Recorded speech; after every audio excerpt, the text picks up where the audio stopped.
Well, I'd like to welcome you all to another of these summer Tim Talks when we're working our way through a summer of wisdom here at St. Andrew's Church.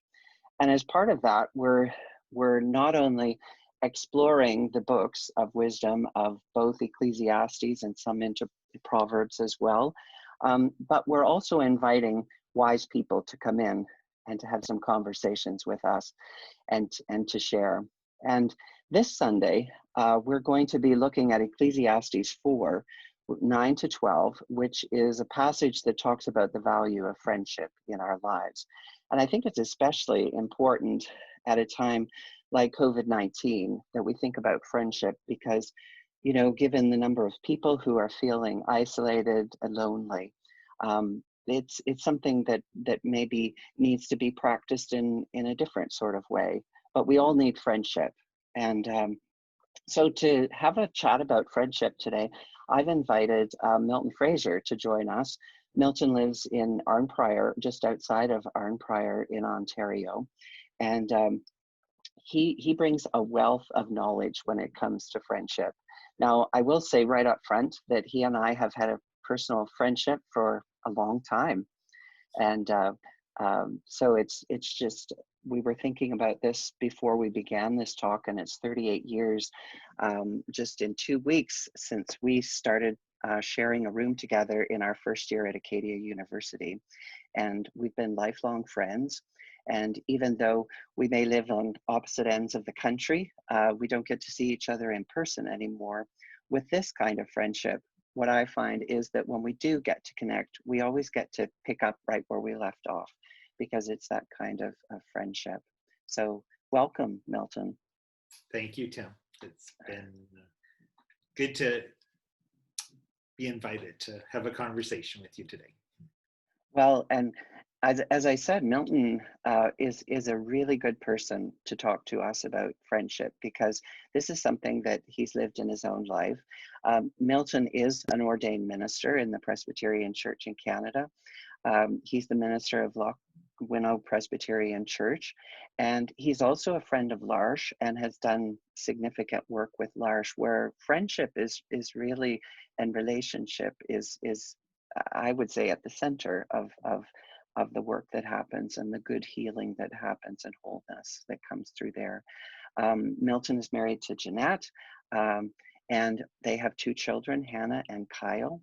And so today I'd like to be able to launch in and just ask you a few questions about friendship, Milton. That would be great. Well, first of all, I'd like to ask you, what do you see as the best gift of friendship? It's a good question. When I was thinking about that, I think that that sense of being loved by another person or being accepted, someone knowing you and loving you even though they know you well, and that opportunity to know that you're not alone, that you have someone that you can count on. And sort of that illustration from Ecclesiastes that someone's got your back, that you can be protected. And you mentioned our involvement with L'Arche. And when I was thinking about friendship, I was thinking about a gentleman that Jeanette and I had lived with us for the last 21 months. His name was Ken. And 2 years ago, he was going through a difficult time living with other people. And he was sort of in a dark place. And so he had come to our house for respite to just to be safe and to have people around him that could welcome him and encourage him. And so he was coming for little stays, and then at one point he said, "Why don't I just move in here with you guys?" And Jeanette and I were like, we talked about it, and it was possible that we had the space, and we thought it would be good for Ken. So Ken came to live with us 21 months ago. And we had been friends for about 20 years previously. But you don't really know a person until you live with them, right? And so our friendship really deepened over the last 2 years.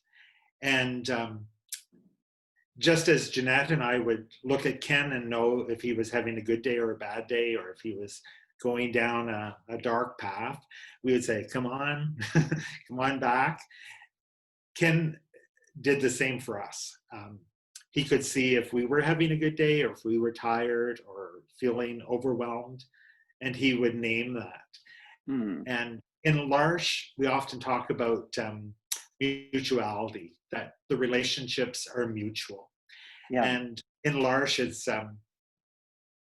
sometimes people think of an assistant coming to be part of a L'Arche community where they're doing something for the person with the disability. But what we discover is that the assistant actually receives more than they give from the member. And so when I heard your question first, I thought, what are the gifts of friendship? But I think what I've discovered about the best gift of friendship is that the mutuality of friendship. That as my daughter Hannah says, that you keep putting into the friendship jar, and some days you're the one that needs to reach in and receive the benefit of the friendship. Other days you're the one that's putting more into that friendship jar that you're giving, but the day comes when you need to receive. And so I'd say that best gift of friendship is mutuality. Yeah, I think that is excellent. Yeah. And I guess that sort of folds into my next question for you, which was really about the what the challenges are of maintaining that kind of mutual friendship over time. What would you say are some of the hardest things about maintaining not just a surface friendship, which what I'm hearing you say is this is a friendship of considerable depth. And what would you say are some of the challenges of maintaining that kind of depth of friendship, not just at the surface? Yeah, I was thinking about the surface friendship, that the challenges sometimes there is finding the time to make that connection with another person. But to go deeper in friendship, it's being willing to be vulnerable with each other. Yeah. Yeah. So that when you're in a friendship with someone, on the surface, you might be saying, oh, how are you doing? Everything's fine. But to go deeper, the challenge is to be honest and to be vulnerable. To have those conversations of saying, I'm having a rough time here, or I'm feeling a bit of depression, or I'm struggling with these things.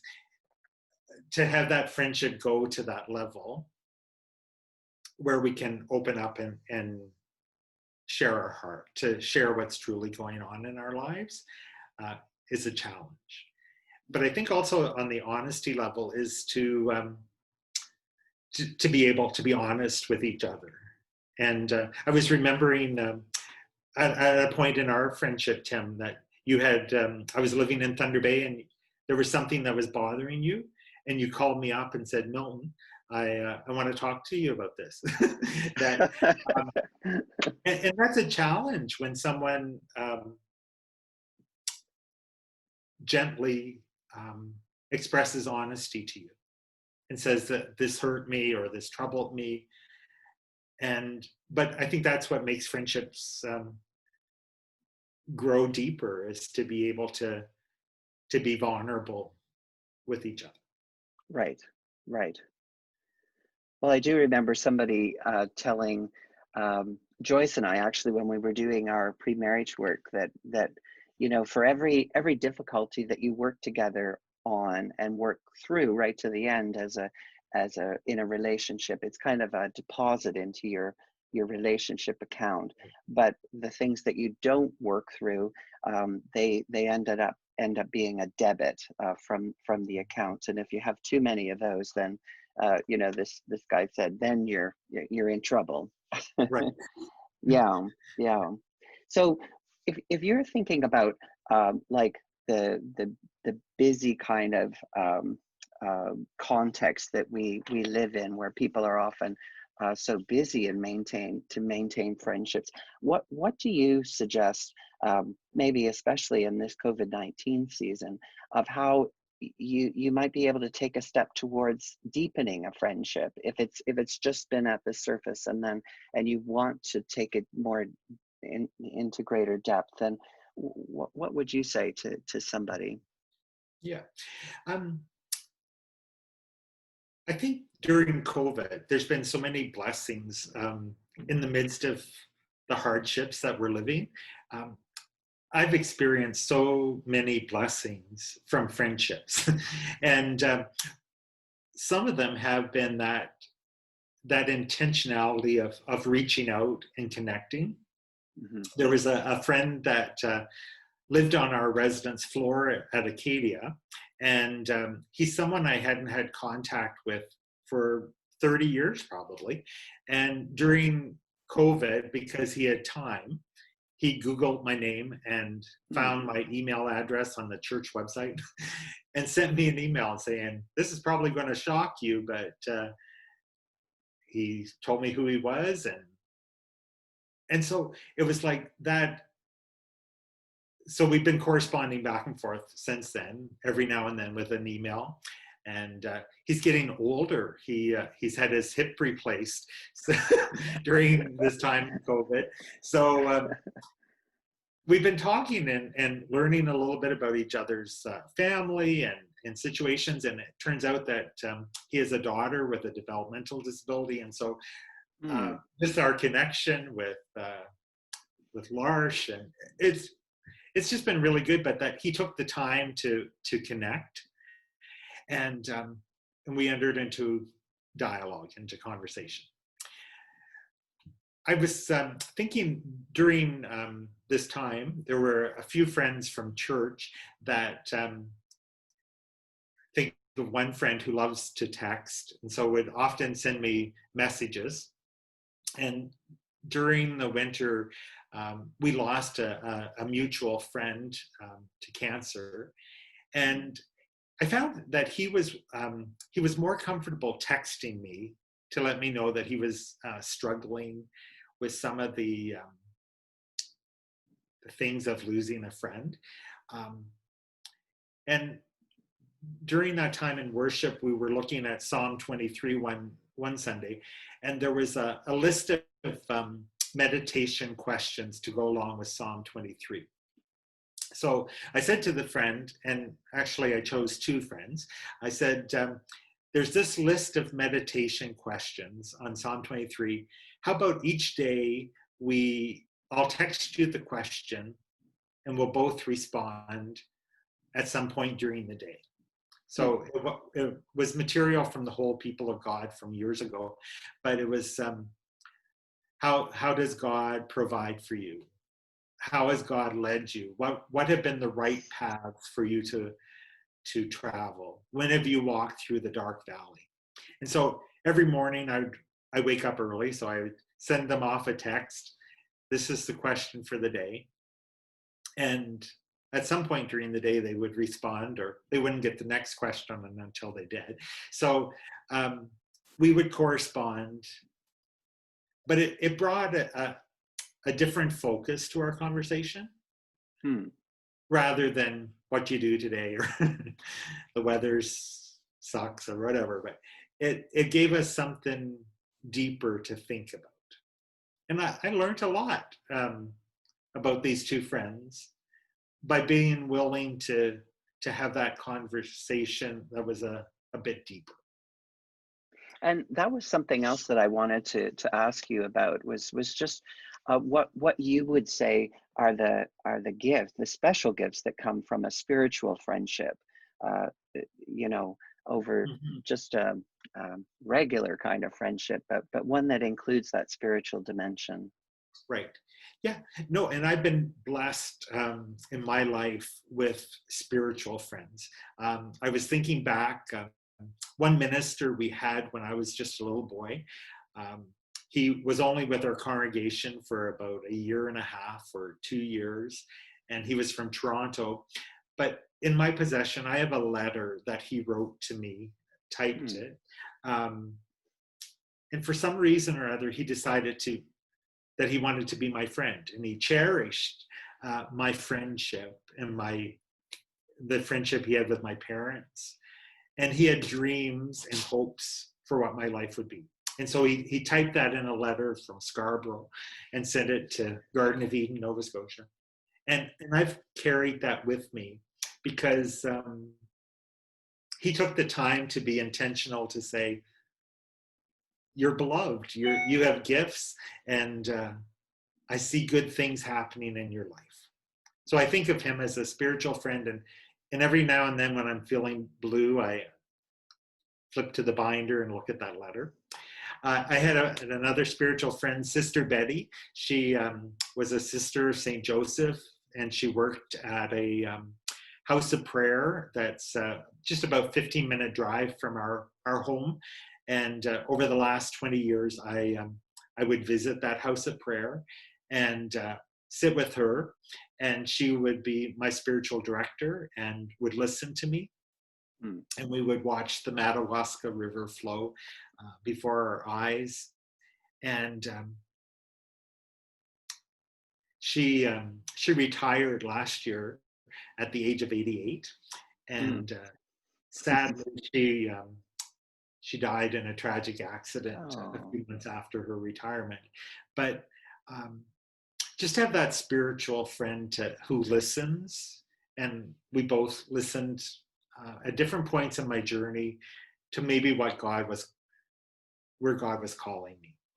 And to have that friend, that meant a lot. There's been other clergy friends that I've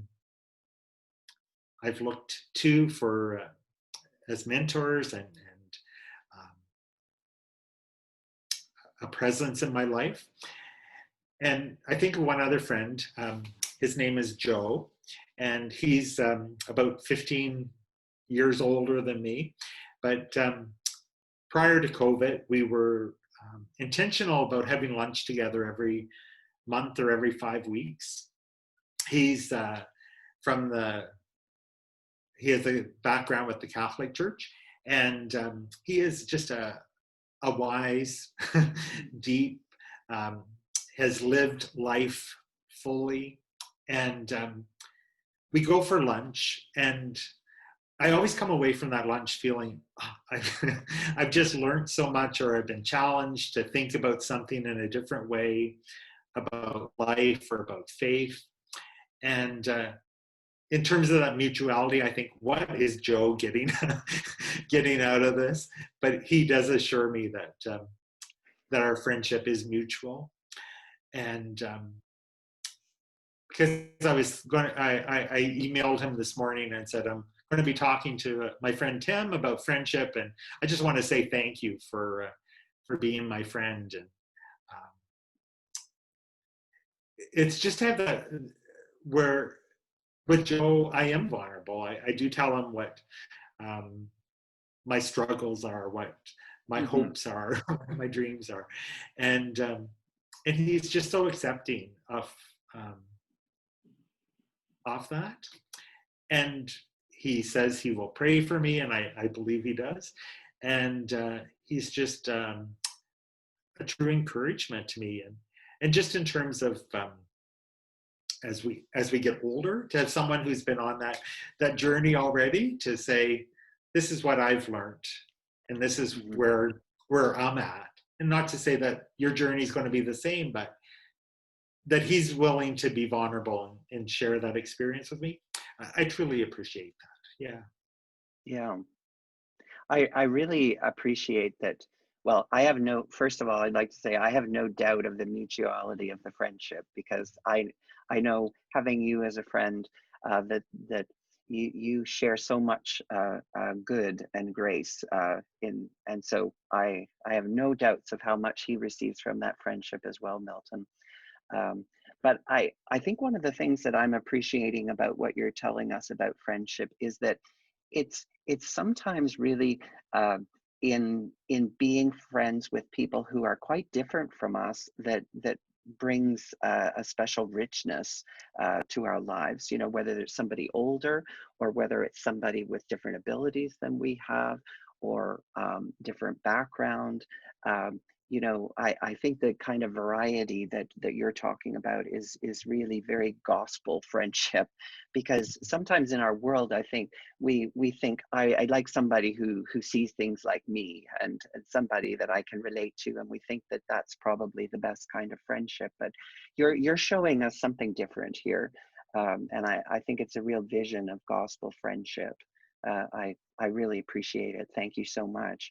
And just to conclude, I'd like, whether there's something else that you'd like to say just to conclude, or whether there's something about friendship during this COVID-19 period that you'd like to share as we finish.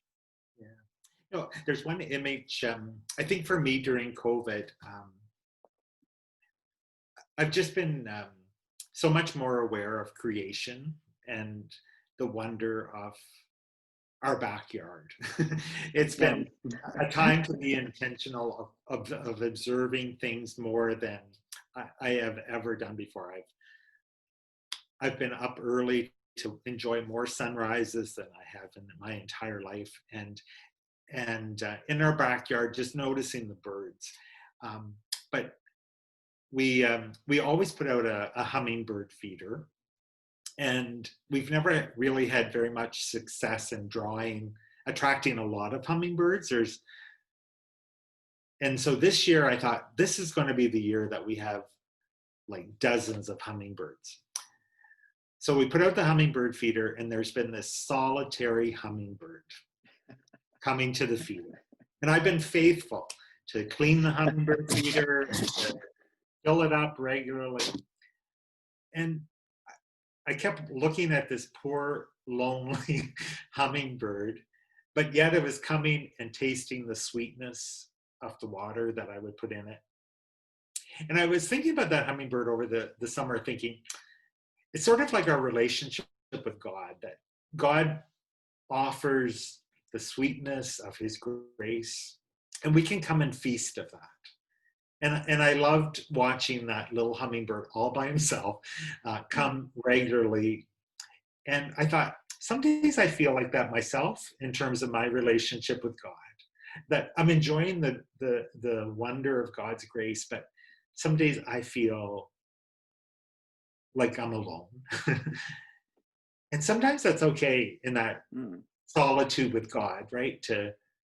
It's okay to be alone and to know that God is with us. Well, last week, the hummingbird has found some friends. There's two more hummingbirds that have joined him at the feeder. And I don't know if they're always getting along or not, but they're flitting around and playing and enjoying the sweetness of that sweet water. And it's just warmed my heart. It's like, it's not the dozens that I envisioned that would be there, but he has two other friends that have come to drink off the well that he has discovered. And I was thinking about that in terms of friendship. Our friendship with God, our relationship with God is somewhere we drink and enjoy that belovedness that God offers to us. But oh, how much more fun it is and beautiful when there's a few other people to play around with. Yeah. And I guess that's my desire for the folks that are listening today, that they'll continue to drink of the grace and the sweetness that God provides, but to be willing to venture out and to find that one or two other people that you can be open with and vulnerable with and be yourself and be loved even in a deeper way. Thank you. This has been a real gift to all of us. And I'm thankful that you have shared some of the sweet living water from your own life and your experience with us today. And I know that it's going to inspire other people in thinking about friendship and how God may be inviting us to go deeper in friendship, or to reach out to somebody we haven't been in touch with for a long time, and to feel that kind of love and grace and goodness that comes from good friendship. So thank you so much, Milton. Thank you, Tim. Yeah, You bless you. take care, and Bye. you as well.